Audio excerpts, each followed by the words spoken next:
Good morning guys! Good morning mga palalabs, karirels. Ayan. Maaga pa dito guys. Pero may sinag na ng araw. Ang lamig. Naligo na lang si Inday. Kasi katina ng ulo ko. Walang paligo. Kasi split yung duty ko guys. Good morning, bahala kayo dyan. Basta araw-araw itong makikita nyo pagmumukha ko. Nagmamadali na ako. Maaga pa dito, as in. Ayan, ilalakaran ko ulit umaga. Split kasi yung duty ko mga palalabs. Ayan. Good morning, good morning. So ayan, maglalakad na naman tayo within 10 minutes. Ayan mga gusali.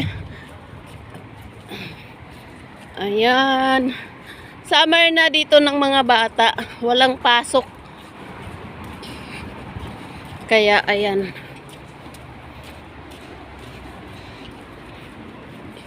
Yan, school. School yung katabi dito. School yan mga pader. So, ayan buhay OFW guys. Kahit gusto pa matulog, antok na antok pa, kailangan bumangon. Kasi may pasok na si Inday sa wakas. Makakauwi na rin sa Pilipinas. Soon. So, ayan guys. May mga kahoy-kahoy na naman. Madadaanan naman Inday yung kahoy. So, ayan. Welcome to my daily routine bilang OFW. Ayan, guys. Ganito lang talaga ang buhay. Ayan, mga kahoy. Ayan, dinadaanan ko.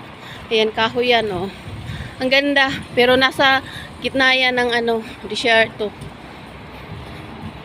Yung mga gusali nasa gitna ng desierto. Maganda siya tingnan. Tapos ito yung sa pader, may mga bulaklak, may mga aloe vera, klase-klase bulaklak. Eskwelahan yan na malaki dito. Pero private school.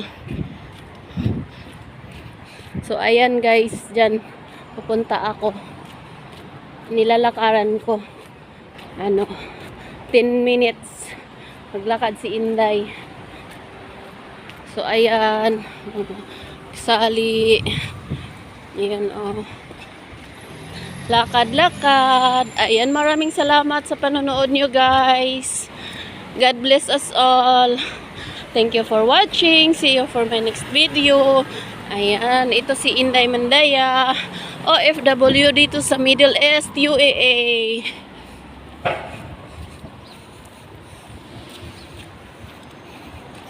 Kahit nagmamadali guys, video pa rin. Bye bye, see you my next video.